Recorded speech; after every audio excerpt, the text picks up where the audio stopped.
Welcome into Daily Faceoff Live, your go-to source for everything hockey. Live every weekday at noon Eastern.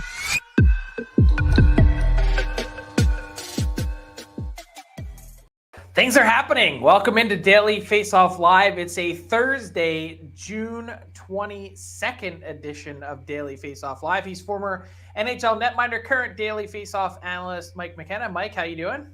I'm great, Frank. You got your bags packed and ready to head to Nashville here coming up soon? Not early, yet. Excited? Too many things on the plate. And Mike, as always, Daily Faceoff Live is brought to you by Betano. Check out their award-winning state-of-the-art app. They have hundreds of betting options for events, and try same-game parlays with their bet builder. Also, live in-game betting and the most competitive odds on the market. Betano, the game starts now at betano.ca. 19 plus. Please play responsibly. Mike, so much to get to. Chock full show today. 30 minutes of pure hockey talk. And let's dive in with the Calgary Flames. Some news this morning coming from our end at Daily Faceoff about some tough news for the Calgary Flames. This might be a really trying summer for Craig Conroy as he fills in the GM chair with the Calgary Flames, as it seems right now at this exact moment in time that Elias Lindholm, Noah Hanifin, and Mikael Backlund are all unlikely to re-sign with the team. Again, reminder, caveat, the usual, can change. However, I'm told the Flames made a big pitch to Elias Lindholm recently. I think this week they rolled out the red carpet. They let him know how much they want to have him. He's sort of the guy that I think is lingering out there as maybe the biggest linchpin to all of this as a complete center. And they haven't gotten an answer yet. But I think speculation around the league, Mike, is that Lindholm is unlikely to re-sign in Calgary. It's been a lot more clear for Noah Hanifin, who has told the team, I'm told, point blank, I don't have plans to re-sign here. So at least that's one box that's kind of checked off for Craig Conroy. Not to say that Hanifin will definitely be traded or anything like that, because he does have 1 year left on his deal, but he at least has a decision. And also heard from the Mikael Backlund camp, which was maybe the surprise wrinkle in all of this, Mike, for someone who's been there for 15 plus years in the organization, that he also at this moment in time is unlikely to re-sign in Calgary. So Mike, there's so many things happening, and I guess my next question is, what would be the trickle-down effect after this? Well, yeah, there's a lot. I mean, basically what you're looking at with Calgary is that they've tied their boat to Huberdeau and Kadri for the next 6 years, and then even beyond with Huberdeau.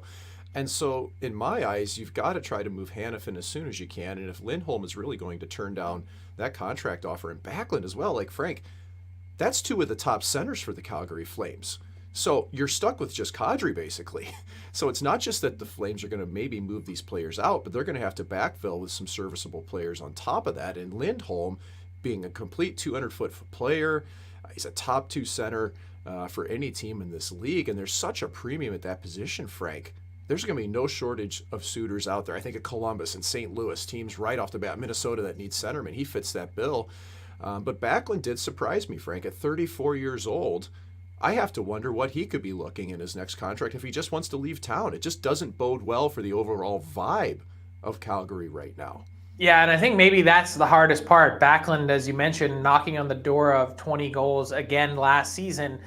The Flames, they have a lot of questions to answer, and they're waiting on an official or sort of firm answer from Lindholm one way or the other as to what they'd like to do. And maybe that's the toughest part for Craig Conroy, Mike, is that he went into this summer wanting to run it back, wanting to bring this whole team back, wanting to re-sign everyone.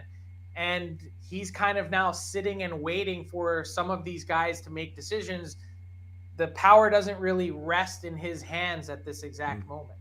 Yeah, the hard part is that, you want to be competitive right out of the gates. Well, if that's the case, you would also be signing Lindholm and Hanifin, even though Hanifin's not coming back. Even if you wanted to keep that same core, you're probably getting them in their late 20s or early 30s for a lot of it. So in some ways, this might actually be good for the franchise to force their hand and jumpstart something of a retool, but you're losing players that you really don't want to. And for me, especially Lindholm, if he decides to move on. Yeah, it's so hard to get equal value for what you think Lindholm brings. those guys, number one centers, even lower end number one centers, don't grow on trees. Looking at an $8.5 million deal, I think, on the open market times 8 years.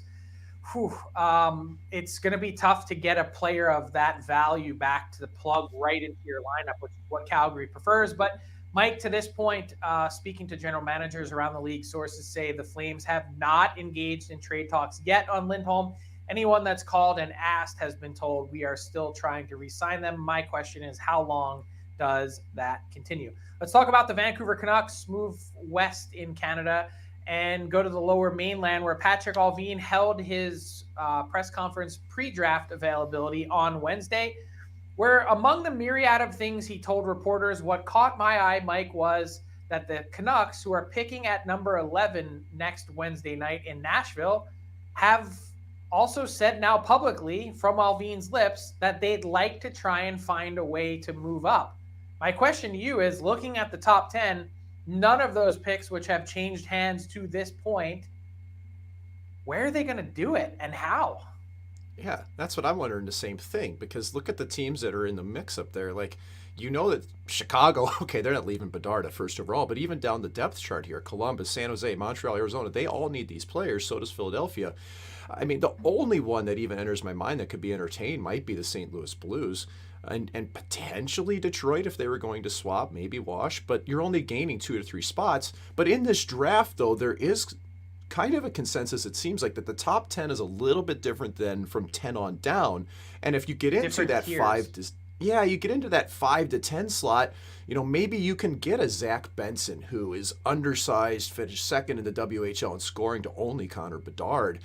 Maybe you go after David Reinbacher, who's the best defenseman in the draft. Matvei Michkov could even drop into that spot. I just can't help but wonder how the Canucks plan on doing this. They don't have really the extra pick. They don't have a second-round pick. They do have extras in the third or fourth round, but that's not going to help you get higher up into the draft here, Frank. So, could this possibly be a smokescreen for something, or is this just wishful thinking on Vancouver's part? I definitely think they're trying. What I would say is, I also think the Canucks are trying to do a bunch of things at once, if this makes any sense. They're trying to get better. They're trying to get younger. They're trying to shed salary. They're trying to spend money. They're trying to do all of these different things at once. It kind of feels like Patrik Allvin and his team are drinking through a fire hose, so to speak, trying to do all of this. And sometimes when you do all of that at once, or attempt to, you end up kind of sometimes getting nowhere. You end up trying to do so much that you end up doing nothing. It does not seem focused at all. I mean, and listen, Jim Rutherford, we haven't heard from on this as much as Allvin, he's always been a horse trader. Like, he's been willing to make moves, but it's been stagnated. And if they're really going to move up, they're going to have to part with a prospect to do that, probably. Hoglander, Podkolzin, Ratu, they're going to move Archer more than Seals. that in this year's draft. You can't. Right. So you're going to have to lose a top prospect and a pick. I don't know, man. I think they need to focus what their attention is here. And if they get number 11, that's still a pretty good pick. If they want to construct a roster to be better, they need to figure that out in the first order. Yeah, and I guess the joke from Vancouver fans after hearing that the Canucks would like to move up was, maybe you should have just lost a few more games this season. That would have kind of solved that too. Let's talk about the Chicago Blackhawks. I have a feature story today dropping on dailyfaceoff.com that I've been working on for a while. All eyes on the Blackhawks heading into next Wednesday night's draft. Of course, they have that number 1 overall pick and are expected to select Connor Bedard and make him the future face of their franchise. Here's the thing. They're also working on a lot of different things behind the scenes, Mike. And so I have some interesting insight into that they've been working on an internal app and information system, so to speak, that kind of is in the same vein of what the Chicago Cubs tackled a number of years back under Theo Epstein 10 plus years ago. That was called Ivy. And so allow me to introduce you later today on dailyfaceoff.com to Madhouse, which is what the Blackhawks have been working on internally. And it's not just an information system where they can call up the app and find out everything that's in their system and files about a prospect or a player and watch every shift, but also just what's interesting to me in talking to Kyle Davidson and Jeff Greenberg, their assistant GM, it was learning really the things that they're trying to solve for, knowing that they are wading into this process that expands way beyond the number 1 overall pick to solve for answers that may not exist, to find out how do you measure development? How do you know what's the best path moving forward in terms of integrating AI into hockey related decisions? And I think, Mike, what stands out to me is the Blackhawks' interest in trying to get to a better way to make decisions at the NHL level that really stands out. Well, yeah, and the Blackhawks didn't just hire more scouts, they hired a bunch of nerds. You know, they've got 6 full-time developers and data scientists working on this project. And, you know, for me, coming from the hockey side, but having an appreciation for analytics and what AI might be able to bring to the NHL, is that you're seeing things through that you can't just see with your traditional scouts. You're adding layers to it, and you're adding a lot of groupthink. But you're trying to come to a similar conclusion at the end of it. And for me, it's taking a lot from baseball with the knowledge that in baseball it's still a very individual sport. It's pitcher against batter. It's repeatable hockey, too. It is, but in hockey there's so many variables to it, and that's why, like you say, they're made. Yeah, there's players that are on the ice, off the ice at different times, 5-on-5. There's a million things to it that make it so different. Right, and that's why, you know, this stuff is going to have value, but I think the Hawks are also going to find too that you still have to have that great scouting core. So I love that they're adding this layer to it and trying to mesh the two together to build out the best system they possibly can, starting from junior college through Rockford on up to the NHL. Yeah, and Rockford's going to play a significant role in that development model as well. And you'll hear the Blackhawks brass and brain trust say in the piece, they really, really value the old school traditional scout. You're going to have to take the objective and the subjective, and the best teams in baseball, Jeff Greenberg said, were able to marry those two together. So a really interesting look. I'm biased, but to spend some time around the Chicago Blackhawks and understand what they're up to and what they're building, check it out in just a couple hours on dailyfaceoff.com. Mike, you had to be celebrating, waving your goalie union card in the air on Wednesday as the 2023 class for the Hockey Hall of Fame's inductees were announced. 3 goalies part of the class, an unprecedented move to essentially right the wrongs that had existed at the goaltending position, as the Hall of Fame prior to this point had sort of criminally undervalued the contribution of goalies throughout the history of the game. Since 1967, prior to Wednesday, only 13 goalies from that era had been inducted into the Hall, and they've changed that in a big way with the addition of Henrik Lundqvist, first-year eligible goalie, a slam dunk there. But Tom Barrasso and Mike Vernon, what'd you make of the decision? Well, I'm sitting here listening to the announcement from Mike Gardner, and I just thought, this is really happening, because Tom Barrasso was the first name announced, and I went, holy cow, like, goalie vindication. We got one in we didn't think was actually going to happen.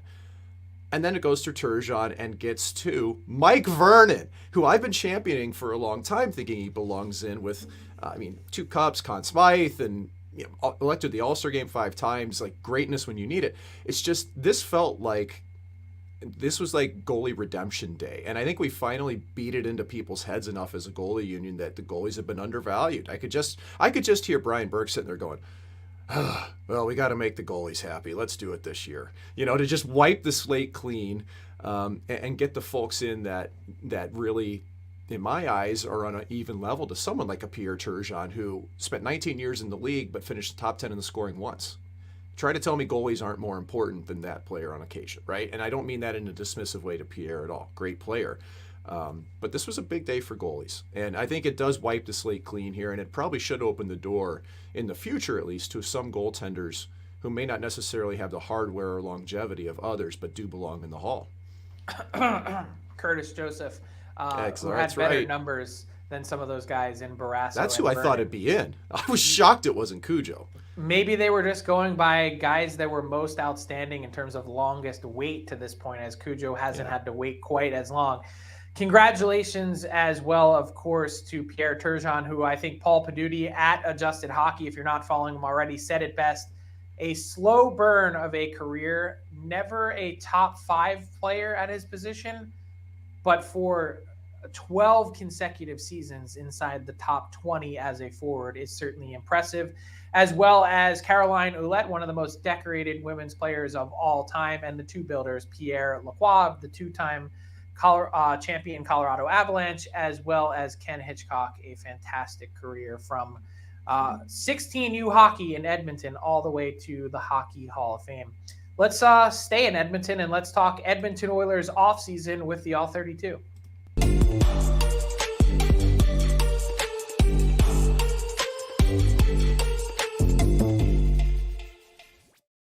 Can't get enough of this guy. Jason Gregor, my co-host on the DFO Rundown. We just taped episode 229 this morning. You can get that wherever you get your podcast. And Jason, want to talk Edmonton Oilers offseason and where things stand. I think it's a fascinating summer ahead for Ken Holland. I think he's got a lot of different options and potential opportunities.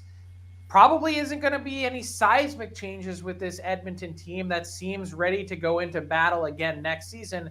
But my question for you is, when you consider some of the different positional opportunities that might exist to improve, whether it's on the right side at forward, whether it's third line center, or potentially in your bottom pair defensively, what stands out to you as priority number one to try and bulk up for the Oilers? Well, I think the two areas are they're going to look at, can they somehow maybe tweak their right defense? But that would be a significant move because it's likely going to mean Cody Cece's out. Bouchard's not going anywhere, and I'm pretty bullish. I think Vincent Desharnais is going to be the ultimate late developer with his size, and he has to improve his puck skills, and that's what he's going to do this summer. But Kyler Yamamoto is probably the one. I don't expect him here. So that means you've got a right wing top six forward position, and you're going to either play with McDavid or Draisaitl. There is no right wing position available in the NHL that's more attractive for a right winger to get to play with either one of those two guys, right? So I'm curious if I'm Ken Holland, I'm using that. And I wonder if there's guys on the free agent market, now Thomas Tatar shoots left, but he can play the right side. Would he assign a 1-year deal, come here, pad your stats, have some success, and then who knows what happens? Now, the only unfortunate part about Tatar is he's never really done anything in the playoffs. So that's an issue. I don't think they need a third line center. I think Ryan McLeod is the guy they're going to use as a center. He's got great speed, skates, kills penalties. He gets the crumbs on the second unit of the power play. But I thought he really took a step in the playoffs last year. He's a young guy and he'll just emerge. He's probably going to get a $2 million deal around there this summer. So I think McLeod's their third line center. They need a fourth line center.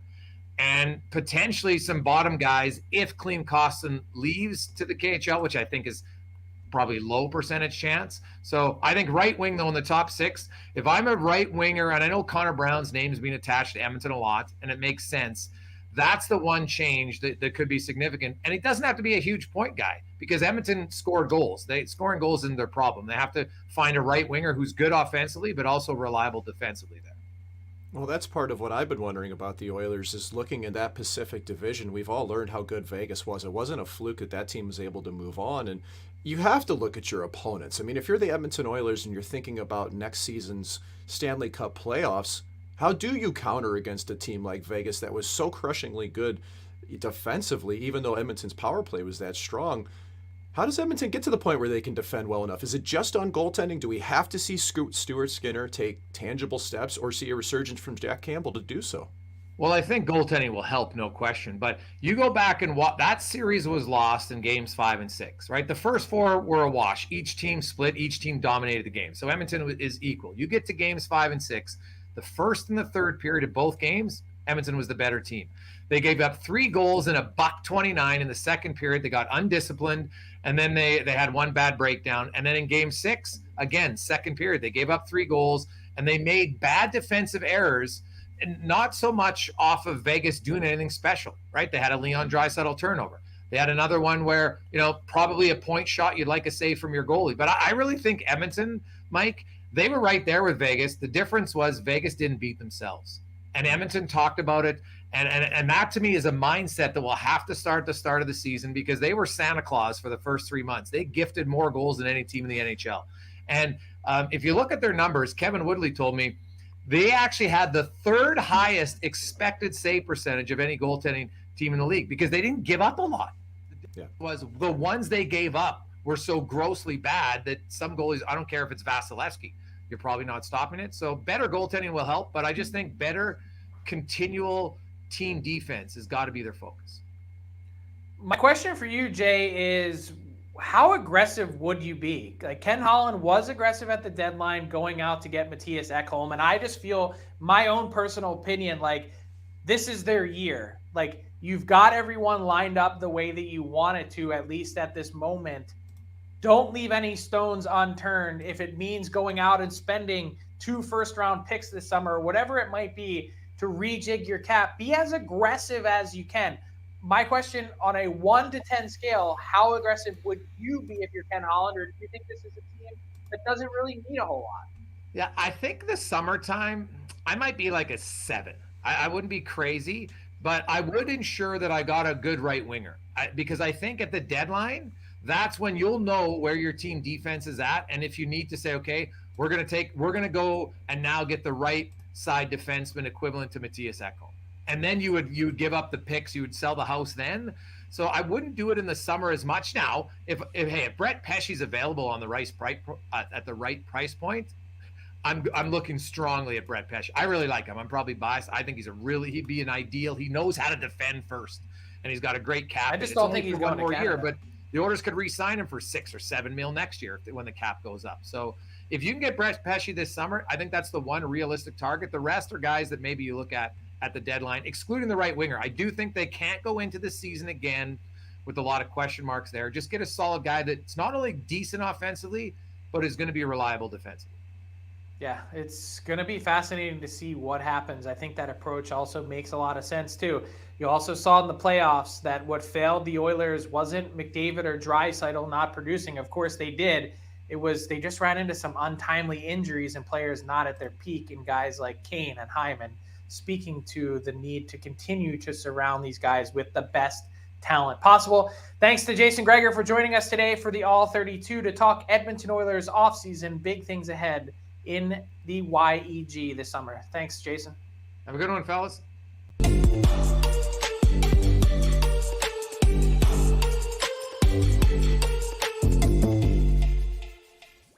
All right, Mike, moving along to our Daily Faceoff inbox question of the day. If you are on our YouTube stream, thanks for throwing some questions into the chat using hashtag AskDFO.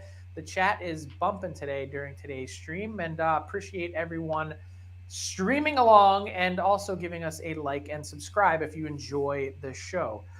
Mike, so when it comes to the Winnipeg Jets, the one team we didn't talk about today that's facing some significant questions, what's the market like? Jay Tess wants to know, what's the market like for Mark Scheifele?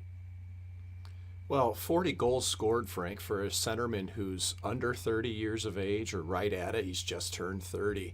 At $6 million for 1 year, I mean, this is easily first round in prospect territory, and maybe then some, I would think, Frank. What's your take on it? Yeah, I think it's a bargain AAV for next year at the very least. Even if you're only thinking about having this guy for 1 year, if you want to re-sign him for longer, great. But at, essentially $6 million or so, for that kind of production, his level of production has been way higher than his cap hit on this entire contract. So yeah. I agree with you. I think if you're ranking the Jets in order of value, to me, it's still number 1, Pierre-Luc Dubois, number 2, Connor Hellebuck, only because teams traditionally don't get a lot for goalies, and they're going to have to pay Hellebuck, as we talked about yesterday, on the back end of that. 3, Scheifele, and 4, a distant 4th, Blake Wheeler. Tony Couture asks, is Edmonton out on the Erik Karlsson trade talks? We know that Erik Karlsson would like to move. We know that the San Jose Sharks would like to move him. My answer is I have been told that the Oilers and Sharks have not engaged on Erik Karlsson to this point. Could change, but I don't think he's in their plans right now. What do you think? I don't care whether he's in the plans or not. I don't think that would be a smart move for the Oilers. Yeah, I could see why he'd be a game changer, really, for any team at 100 points, but it's the cap hit and wedging that into your current structure that's problematic. Yeah, and defense. They still need defense in Edmonton. We just talked about that. So I don't see Karlsson as a good fit there. Mm-hmm. Troy wants to know, what center are the Columbus Blue Jackets looking to acquire through a trade? And he says, thanks for the great content. Keep up the great content. So appreciate that, Troy. Thanks for watching. I would say, I know he's been talked about, but man, what a fit Lindholm would be. I know it's not going to be for the number 3 overall pick, but geez, he kind of perfectly fits Columbus and their style and everything that goes with that, don't you think? Yeah, I had Lindholm right off the bat. We know Pierre-Luc Dubois is not going to go back to Columbus. No, they ain't getting married again. Yeah, and like Kevin Hayes, I don't think is as good of a fit for that team either. I think Lindholm would be like a glove, especially when you think about you could reunite him with Johnny Gaudreau, potentially put Laine on that line. Dude, that's scary to think about. So if I'm Jarmo Kekalainen, I'm checking in on that one for sure. Scheifele could fit too. What about Lindholm going back to Carolina? At least for 1 year before paying him. What about Lindholm to St. Louis? Lindholm's going to have suitors. Oh, man, the list is long. Yeah, big time. I would like that in Carolina. But that's a big dollar figure. That seems out of what they typically want to do. I don't know. Speaking of Pierre-Luc Dubois, Brian wants to know in the chat, anything Habs related. He says he's desperate for info and intel. Here's the thing on Dubois and the Habs. I think there's mutual interest. No surprise that there's a lot of interest from the Dubois side. The Habs, are interested, but they also recognize that 1 year from now he's going to be a UFA and they could just get him on that market if they wanted to. So why would they then pay the Jets a haul on top of that to get a guy that they already know wants to come there? And they already have Nick Suzuki and Kirby Dach in-house. So, I mean... Who cares? Add him to the list. Let's go. That's it. Build down the middle. You can't always go where you want to go. It's easy to try to call that shot, but it's got to work for both sides. And I think Montreal is going to play this as smart as they possibly can if they were to go for PLD. Is that like Mike McKenna wanting to play for the St. Louis Blues but didn't make it happen? I got a contract, Frank. It was 2012-13. I got the mask to show. Look at this. But you don't get the mask if you don't get paid. But I didn't play for the Blues, so that's what I meant. But you didn't make it into the lineup. No, I didn't. Some guy named Jake Allen got the call up over me. But I will say this: in my 13th year of pro hockey, I finally got to the Dallas Stars organization in Austin, and they've been on my list forever. So I did get one of them. All right. Well, that's the perfect segue to garbage time, Mike, because Calder Cup ended in dramatic fashion on Wednesday night. I was up late. It was after 1 a.m. Eastern time. Mike Vecchione scores the game winner, the Calder Cup winner, Game 7 OT. What a way to send it off. Pretty awesome. My old teammate with the Lehigh Valley Phantoms. Happy for him. And, it was a pretty amazing game because Coachella Valley went up 2-0. And Hershey managed to come back. They won in overtime. And there's a couple after of pieces not to this. winning in Coachella Valley's building all series. Right. So big deal there. And on top of that, you've got Todd Nelson, the coach of the Hershey Bears. This is his second Calder Cup. He also won in 2017 with Grand Rapids, former head coach of the Oilers, was an assistant in Dallas until recently. So another feather in his cap. And there's one player I want to highlight, and that's goaltender Joey Dacord for the losing Coachella Valley Firebirds. Even though Hunter Shepard won the MVP of the playoffs for the Hershey Bears, great job for him. Joey Dacord carried the mail for Coachella Valley. He's a Group 6 unrestricted free agent, Frank.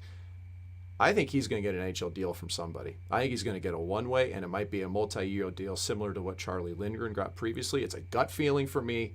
He's ready for the next step. He had a .926 save percentage in playoffs. Has been very good in the American League the last couple of years. So that's a hot take on my behalf. We'll see if it happens. But congrats to the Hershey Bears on their 12th Calder Cup championship in the American Hockey League. Yeah, don't know how much of a hot take that is. By the way, the Seattle Kraken trying to move Chris Driedger as well. He was the backup to Joey Dacord for this playoff run. Don't know if that's going to be able to happen, but the Kraken are looking to move that contract. Lots of movement on the goalie front coming up. As you mentioned, congrats to the Hershey Bears. Hockeytown, Hersheytown, PA, 12 Calder Cups, the longest running AHL franchise. Quite an operation there. So congratulations to everyone. Love to see that hardware handed out. There's a lot of story and tradition behind that Calder Cup. Mike, that'll do it for today's edition of Daily Faceoff Live. We'll be back 12 noon Eastern on Friday. So much happening around the NHL. Keep it on dailyfaceoff.com for all the latest news, insight, and analysis from around the league. Have a good one. Thanks for tuning in to Daily Faceoff Live. Make sure you hit the subscribe button to never miss an episode.